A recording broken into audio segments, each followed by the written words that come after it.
तीन नेत्र होते हैं। एक होते हैं ये चक्षु इंद्रिय, जिसे आप देख रहे हैं, नेत्र कहते हैं। दूसरे होते हैं बुद्धि में नेत्र, और तीसरे होते हैं हृदय में नेत्र, जिनसे संसार देखा जाता है, विषय देखा जाता है, स्वप्न देखा जाता है, जागृत देखा जाता है। ये नेत्रेंद्रिय से देखा जाता है। इससे ना आप किसी महात्मा की स्थिति को देख सकते हैं, ना भगवत स्थिति को देख सकते हैं। ये केवल माया को देखने वाले नेत्र हैं जो सबके पास हैं। चक्षु इंद्रिय, ये इससे आप किसी की स्थिति नहीं देख सकते, इससे आप परमात्मा दर्शन नहीं कर सकते, इससे आप तत्व दर्शन नहीं कर सकते। ये केवल ब्रह्मा के द्वारा रचे हुए नेत्र, ब्रह्मा की रचना को ही देख सकते हैं, बस। आगे है बुद्धि नेत्र। ये ज्ञान नेत्र हैं। जब बुद्धि में ज्ञान नेत्र प्रकाशित होता है तो तत्व बोध होता है, और भक्तों के हृदय नेत्र खुलते हैं। ही के नयन निहारे, हृदय के नेत्र जब खुलते हैं तो प्रिया प्रीतम की रूप माधुरी, लीला माधुरी, ये उसके नेत्रों में, इन नेत्रों में झलकते हैं। अंदर के दो नेत्र जब ज्ञान चक्षु खुलते हैं तो सर्वत्र आत्म तत्व का दर्शन करता है, अपने स्वरूप का अनुभव करता है, ब्रह्म तत्व का अनुभव करता है। जब हृदय के नेत्र खुलते हैं तो सर्वत्र चिद चिद लक्षणम सर्वम राधा कृष्णमयम जगत, वो तत्व को राधा कृष्ण के रूप में, जैसे गोस्वामी जी सिया राम में। लेकिन इन नेत्रों से ये दोनों बातें नहीं देखी जा सकती, और इन्हीं नेत्रों से ये दोनों बातें देखी जा सकती हैं जब बुद्धि के नेत्र खुल जाएं और हृदय के नेत्र खुल जाए। उपासक हृदय के नेत्र खोलने का प्रयास करें। वो पहले आहार शुद्धि करें, बहुत भोजन शुद्ध। बड़ी कृपा है, आकाशवृत्ति से जीवन चलता है, श्री जी को भोग लग करके मिलता है, परम पवित्र है। अब जो बात करें, पाते समय उपास्य देव के सिवा अन्य कोई विचार नहीं रह जाना चाहिए। ये ध्यान उपासक दे। इसीलिए नाम कीर्तन चला दिया जाता है। चलता है नाम कीर्तन, नाम कीर्तन चला दिया जाता है कि आपका मन किसी विषय का चिंतन न करने पावे, नाम कानों में पड़े और चिंतन नाम का हो। जब हम भोजन के साथ भजन चलाते हैं तो वो भोजन जब पचता है तो नस नस में परम पवित्रता और भजन के परमाणु फैलाता है। अब जैसे आजकल भोजन की प्रथा, जूता मोजा वही शौच में पहन के गए हैं, वही लघुशंका में, और वही होटल में बैठ के वैसे ही जूता मोजा, वही कपड़े, वैसे ही बनाने वाला क्या भाव वाला है, कैसी पवित्रता रखता है, पाने वाला क्या भाव रखे हैं और कैसी पवित्रता है, इन सब का प्रभाव भोजन पे पड़ता है। अगर भोजन ठीक नहीं तो बुद्धि निर्णय नहीं कर पाएगी ठीक। हृदय के नेत्र खुलने के बाद तो बहुत दूर रही, इन नेत्रों से भी सही नहीं दिखाई देता, गंदा ही दिखाई देने लगता है। इन नेत्रों में गंदगी बढ़ जाती है। जिसकी तरफ देखो तो वासना की दृष्टि से देखो, दोष दृष्टि से देखो, राग द्वेष की दृष्टि से देखो, ब्रह्म दृष्टि, भगवत दृष्टि उसकी नहीं आ सकती। ये बहुत जरूरी है। अरे कहीं भागा थोड़ी जा रहा है भोजन, धैर्य पूर्वक चिंतन करते हुए, नाम चल रहा है तो उसी नाम का चिंतन करते हुए। अब जैसे अपने लोग पूर्वाभ्यास तो पद चला लिया, बड़ी सुविधा रहती है। पद कोई बड़ा पद ले लिया और मानसिक पद गुनगुना भी रहे हैं, चिंतन भी कर रहे, प्रसाद भी पा रहे। कोई पद उठा ले, बड़ा पद, देखत नौ निकुंज सुन सजनी लागत, प्रथम यथामति प्रणव बिहरत दो प्रीतम कुंज। अब जब तक पद पूरा नहीं होगा तो भागेगा नहीं, और भागेगा तो पद नहीं पूरा होगा, पकड़ हो जाएगी। अब पद चल रहा है, प्रसाद पा रहे हैं, तो कभी कभी प्रसाद पाते पाते आंसू चल रहे हैं, प्रसाद पा रहे हैं, पद चल रहा है। अब वो भोजन क्या करेगा? प्रसाद नस नस में जाकर भागवतिक भाव संचरित करेगा। अब आप प्रसाद पा रहे हैं, किसी द्वेषी का चिंतन कर रहे हैं, गुस्सा आ रही, अब नस नस को वो क्रोध से युक्त करने वाली वृत्ति पैदा करेगा। आप प्रसाद पा रहे हैं, कोई काम चिंतन कर रहे हैं, वही प्रभाव आपके अंदर पड़ेगा। हमारी पद्धति रही है प्रसाद पाने की, चाहे जितना पवित्र हो, पर भोजन पाने के पहले हाथ पैर धोए गए, कुल्ला किया गया, पवित्र हो करके फिर वहां बैठ करके, पद्धति थी आसन पीढ़ा चटाई बिछा दी गई, पवित्रता पूर्वक बैठे, भोग सामने आया, भगवद अर्पित प्रसाद है तो जय जयकार और कीर्तन करके पा रहे हैं। अगर वो ऐसी जगह से मिला है, भगवद अर्पित नहीं है, तो अपने सामने 1 मिनट रुक कर भगवद अर्पित करते हैं, फिर जय जयकार इष्ट की, गुरुदेव की, भगवान नामों की गूंज करके फिर पाते। वो प्रसाद हमारे हृदय में पवित्र भाव पैदा करेगा, भजन बढ़ेगा। भजन से ही हृदय के नेत्र खुलते हैं, भजन से हृदय के नेत्र, और हृदय के नेत्रों से ही प्रियालाल का दर्शन होता है, प्रियालाल का लीला चिंतन होता है।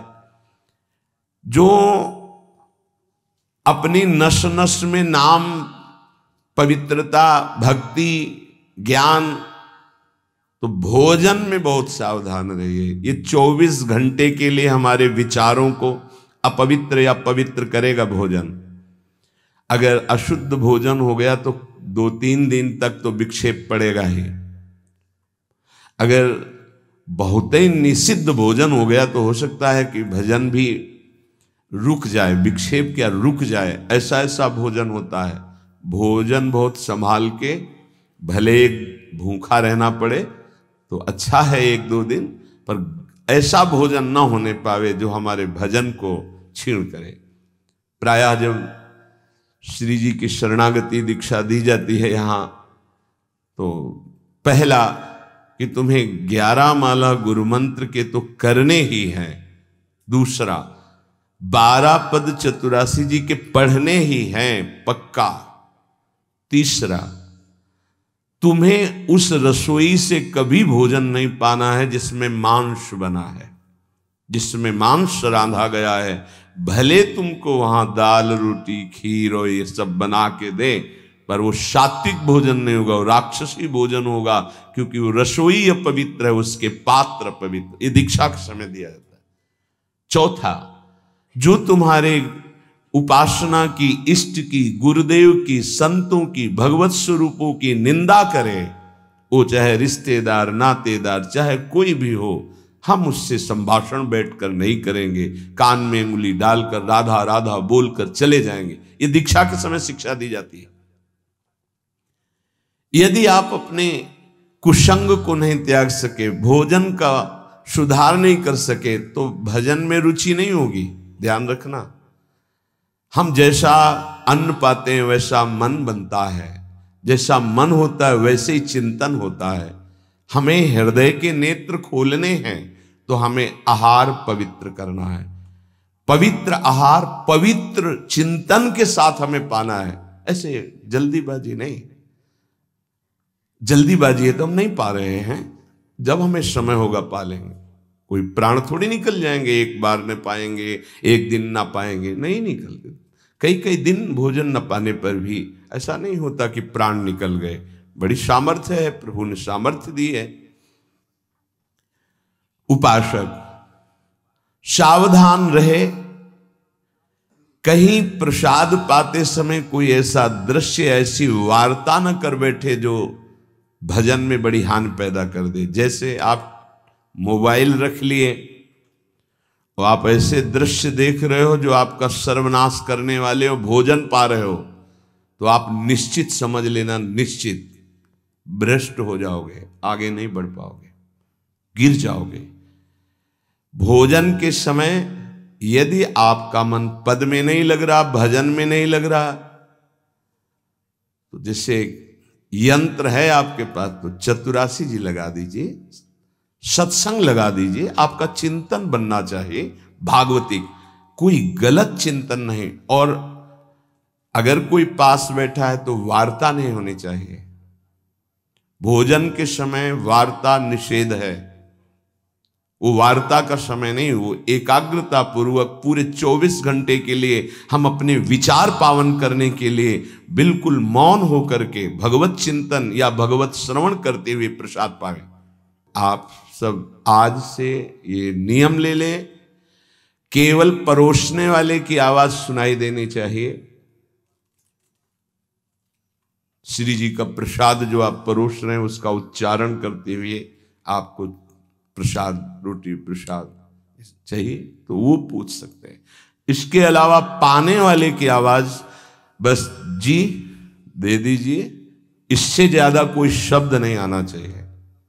देखो, अगर प्रार्थना मानोगे तो आप आगे परमार्थ में बढ़ोगे।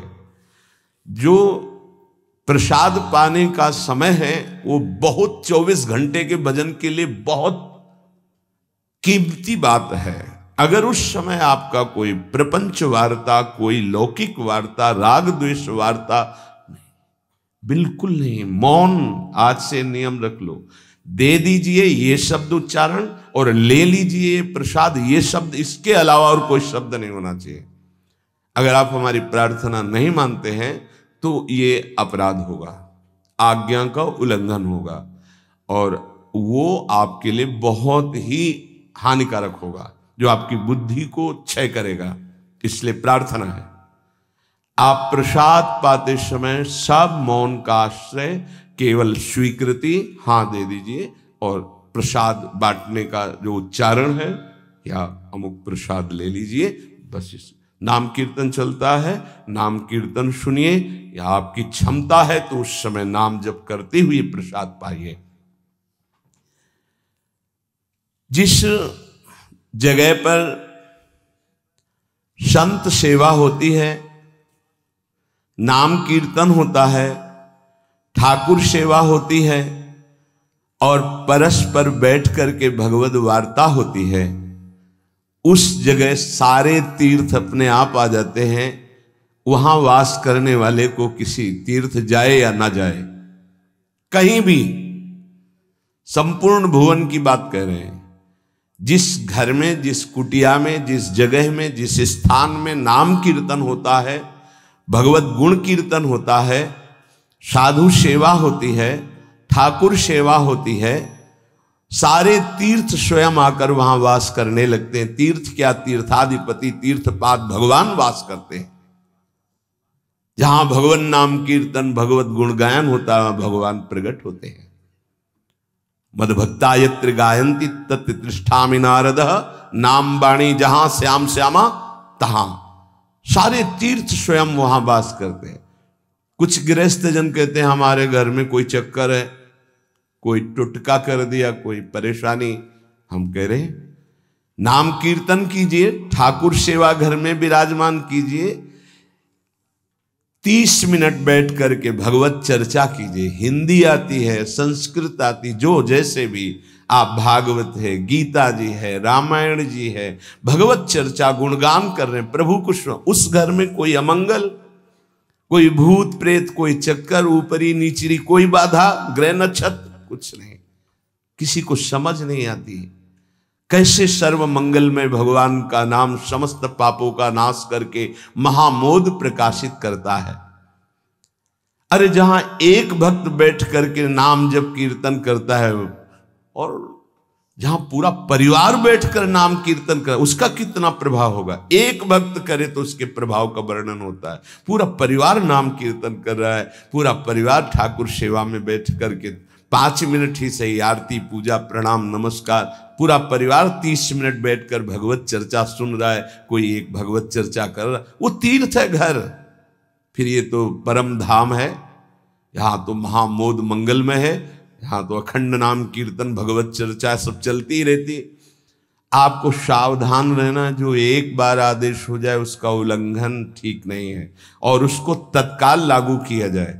अगर नहीं किया जाता तो उसे प्रमाद स्थिति कहते हैं, और फिर बुद्धि भ्रष्ट हो जाती है। कोई भी, चाहे वो साध्वी हो या उपासक हो, साधु हो, आज्ञा का उल्लंघन करने का स्वभाव ना डाले, नहीं तो प्रमाद स्थिति घसीट ले जाएगी। आज से जहां प्रसाद पाना प्रारंभ होता है और प्रसाद आचमन करने तक मौन, फिर हमें वार्ता ही किसी से करनी। प्रसाद पाने के समय वार्ता, ये तो हमें बात समझ में ही नहीं आई। उस समय कौन सी संगोष्ठी होती है, उस समय कौन सा प्रसंग होता है प्रिया प्रीतम के लीला चरित्र का। उस समय तो हम प्रसाद का स्वाद लेते हैं, उच्छिष्टामृत भुक्त वैव, प्यारे जू ने पाया है, और नाम कीर्तन करते हैं। तो हमारे हृदय के नेत्र खुलेंगे, तभी तो हमारी भजन में रुचि बढ़ेगी, जब हमारा प्रसाद पाते समय भजन होगा। बहुत ध्यान देने की बात है ये। अगर प्रसाद पाते समय प्रपंच, तो 24 घंटे प्रपंच चिंतन चलेगा। अगर प्रसाद पाते समय राग द्वेष की चर्चा, काम क्रोध की वार्ता, तो हृदय मलिन हो जाएगा। हम प्रसाद पाते हैं पवित्रता के लिए, प्राण पोषण के लिए, तो प्राण पोषण और पवित्रता दोनों होगी भगवत चिंतन से। केवल प्राण पोषण हुआ, बुद्धि अपवित्र हो गई, तो फायदा क्या। जो नाम जप करता है उसको कभी ये चिंता नहीं करनी कि अब हमारे जो पूर्व पाप हैं वो कैसे नष्ट होंगे। वज्रम पाप मही भृताम, जैसे पर्वत को चूर चूर करने के लिए देवराज इंद्र जब वज्र का प्रहार करते हैं तो वो धूल हो जाता है, ऐसे पहाड़ जैसे भी पाप हों और नाम जप कर रहे तो नाम जप क्या करता है, वज्र के समान उस पहाड़ जैसे पाप पर टूट पड़ता है और उसे धूल धूसरित कर देता है। वज्रम पाप मही भृताम, हमें नाम पर ध्यान देना है। कैसे नाम जब छूट जाता है उपासक होकर भगवत प्राप्ति का लक्ष्य बना के, और तुम्हें चैन है, इसका मतलब है आपका लक्ष्य भी भजन भगवत प्राप्ति नहीं बना, नहीं तो चैन के तद विस्मरणेन परम व्याकुलते थे। भगवद्रोद्रेकस्य सिद्धौषधम, ये नाम संसार रोग के आवेश को शांत करने की सिद्ध औषधि है। जासु नाम भव भेषज, ये भगवान नाम ये भव रोग की अचूक औषधि है। अर्थात नाम जापक को भी ये भी चिंता नहीं करने की हमारा कल्याण होगा कि नहीं, नाम चल रहा है, ये हमें भव समुद्र से पार ही नहीं, भव समुद्र को सुखा देगा। नाम लेत भव सिंधु सुखाही, करो विचार सुजन मन माही। पाप के पर्वत को वज्र की तरह नाम टूटकर धूल धूसरित कर देता है और भव समुद्र को सुखा देता है। पार जाने की जरूरतें नहीं, खत्म ही हो जाता है, कल्याण की चिंता नहीं। मिथ्या ज्ञान निशा विशाल तमसस् तिगमांशु बिंबोदय, ये नाम अज्ञान रूपी घोर अंधकारमयी रात्रि के नाश के लिए भगवान भुवन भास्कर सूर्य के समान है। उपासक को अभी ये भी चिंता नहीं करनी कि हमें तो कोई ज्ञान नहीं है, हमारे अंदर तो अभी बड़े आकर्षण है संसार के, अविद्या है। बिल्कुल चिंता मत करो, नाम जब चल रहा तो जैसे घोर अंधकार रात्रि में है, सूर्य उदय होते ही वो सब नष्ट हो जाता है, ऐसे ही नाम जापक के हृदय का अज्ञान अंधकार नष्ट करने के लिए भगवान नाम सुंदर ज्ञान प्रकाश कर देते हैं। अन्य उसे कोई पढ़ने लिखने की आवश्यकता नहीं पड़ेगी। नाम जब से अपने, जैसे कल आप सत्संग में ध्यान दीजिए, सुन रहे थे कि जिसका अंतःकरण शुद्ध हो जाता है, जो राग द्वेष रहित महात्मा है, बिना पढ़े सारे वेदों का अर्थ उसके हृदय में स्फुरित हो जाता है। मिथ्या ज्ञान निशा विशाल तमसस तिग्मांश बिंबोदयः। अज्ञान रात्रि के घनीभूत अंधकार के नाश के लिए प्रभु का नाम सूर्य के समान है। क्रूर क्लेश मही रुहा मूर्तर ज्वाला जटालह सिखे। ये क्रूर कर्म कराने वाले, काम क्रोध लोभ मोह मद मत्सर, इनका जंगल है। इस जंगल को नष्ट करने के लिए दावाग्नि के समान नाम है। इसको भस्म कर देगा, सारे विकारों को भस्म कर देगा नाम। क्रूर क्लेश मही रुहा मूर्तर ज्वाला जटाला सिकी। जैसे प्रचंड दावानल पूरे वन को भस्म कर देता है, ऐसे नामाग्नि समस्त विकारों को भस्म कर देती। हमको ये भी चिंता नहीं करनी कि हमारे अंदर विकार काम क्रोध लोभ मोह मद मत्सर है। नाम चिंतन करो, चिंता नहीं। द्वारम निर्वृत्ति सन्मनो विजयते कृष्णेति वर्णद्वयम। ये परम शांति परमानंद का द्वार खुल गया यदि जिह्वा पे कृष्ण कृष्ण कृष्ण राधा राधा राधा राम कृष्ण हरि, जो नाम गुरुदेव ने दिया, अगर वो नाम चल रहा है तो अब चिंता भी नहीं करनी कि हमारा परम पद मिलेगा, कल्याण होगा कि नहीं। नहीं, द्वार में प्रवेश कर गए। जिह्वा पे नाम मतलब द्वार में प्रवेश कर गए। महाराज जी, लोग तो कहते हैं कि जिह्वा से नाम जप करने से कोई लाभ नहीं मिलेगा। कहते कर में तो माला फिरे जीव फिरे मुख माही, मनुआ तो चहुदिस फिरे यह तो सुमिरन नाही। कुछ लोग कहते हैं हाथ में माला चल रहा है, जीभ में नाम चल रहा है, मन संसार में घूम रहा है, इससे तो कोई लाभ मिलेगा नहीं। तो महाराज जी, प्रायः नाम जब तो ऐसे ही होता है प्रारंभ में, तो उसको तो कोई फल ही नहीं मिलेगा। अरे ऐसा कहने वालों की बिल्कुल बात मत सुनो। पूज्य उड़िया बाबा, ऐसा कहने वालों की बिल्कुल बात मत सुनो, उन्हें कहने दो।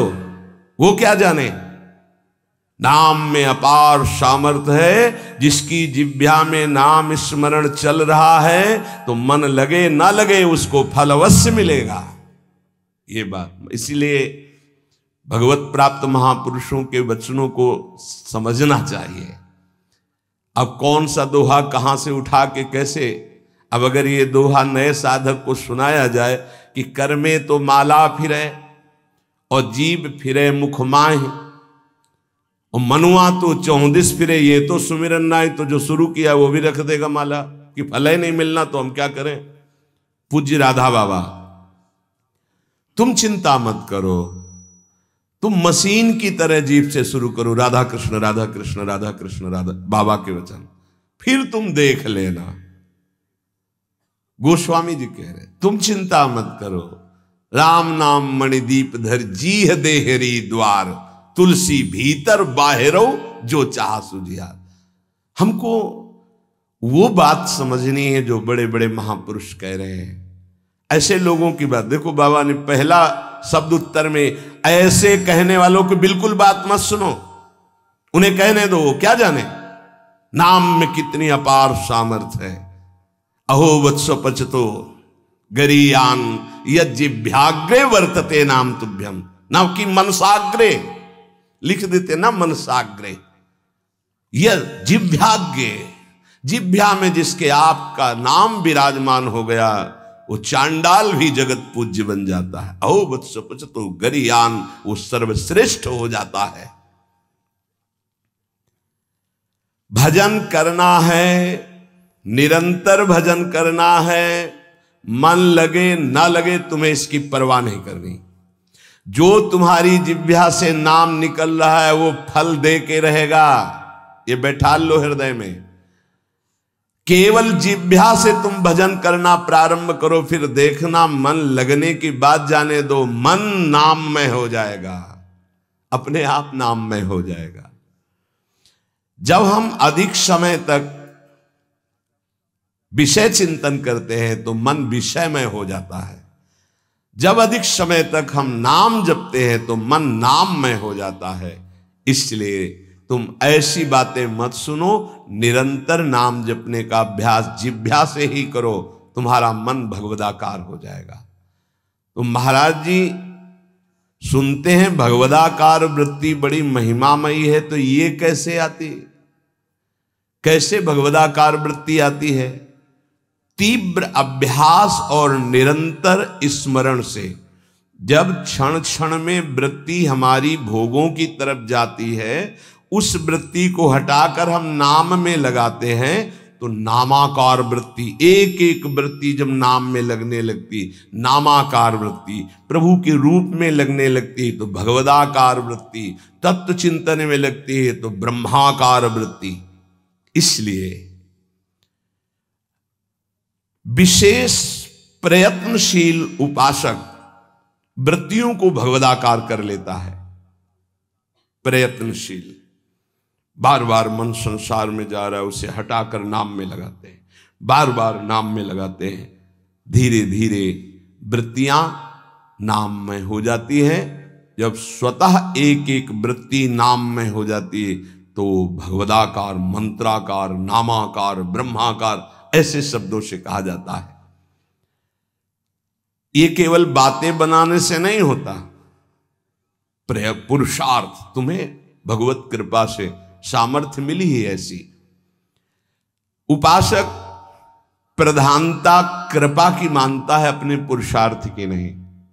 पूरा प्रयास करके भगवदाकार वृत्ति का, और फिर उसमें देखता है कि बड़ी कृपा है। ये जो पुरुषार्थ हो रहा है ये गुरु कृपा से हो रहा है, ये भगवत कृपा से हो रहा है।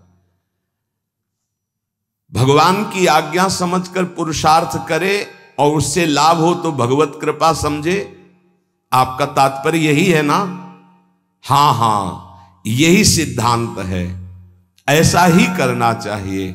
ऐसा करने से अभिमान नहीं होता। क्या कि प्रभु की आज्ञा है कि मनुष्य जन्म में भगवत प्राप्ति करे, गुरु की आज्ञा है कि इस उपासना के करने से भगवत प्राप्ति होती। तो हमें जितना पुरुषार्थ मिला है, सामर्थ्य मिली, हम पूरी सामर्थ्य लगाकर साधना करते हैं, नाम जप करते हैं, पर हम ये देखते हैं कि ये सब भगवत कृपा से हो रहा है। प्रभु की कृपा से ही हमारे भजन मार्ग में रुचि हुई, भजन बना, पुरुषार्थ बना, इस सब कृपा से। तो अभिमान नहीं आएगा। महाराज जी आप तो नाम जपने के लिए कह रहे हैं, लेकिन बहुत से विद्वान लोग नाम नहीं जपते।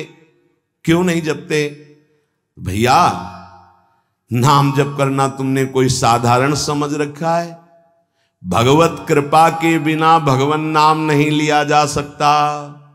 हरिवंश कृपा, हरिवंश कहें, हरिवंश कहें, हरिवंश लहें। हरिवंश कृपा, हरिवंश कहें, हरिवंश कहें, हरिवंश लहें। हरिवंश की कृपा से श्री हरिवंश, श्री हरिवंश, जो श्री हरिवंश कहते हैं उनको हरिवंश की प्राप्ति होती है। अर्थात वृंदावन में विराजमान सहचरियों के मध्य में श्यामा श्याम, हा हरि रा राधा बा वृंदावन सा सहचरी, उनकी प्राप्ति होती। हम राधा राधा बोल रहे तो किशोरी जी बुलवा रहे, इसलिए बोल रहे। कृष्ण कृष्ण बोल रहे तो जेई कृष्ण ते नाम, मानो साक्षात भगवान कृष्ण नाम से स्फुरित हो रहे, साक्षात प्रिया जो राधा नाम से हमारी जिह्वा में विराजमान। तो ये जरूरी थोड़ी है कि विद्वान है तो भगवत कृपा पात्र ही है। भगवन नाम भगवत कृपा पात्र जन जपते हैं। भगवत कृपा के बिना नाम नहीं निकल सकता जिह्वा से।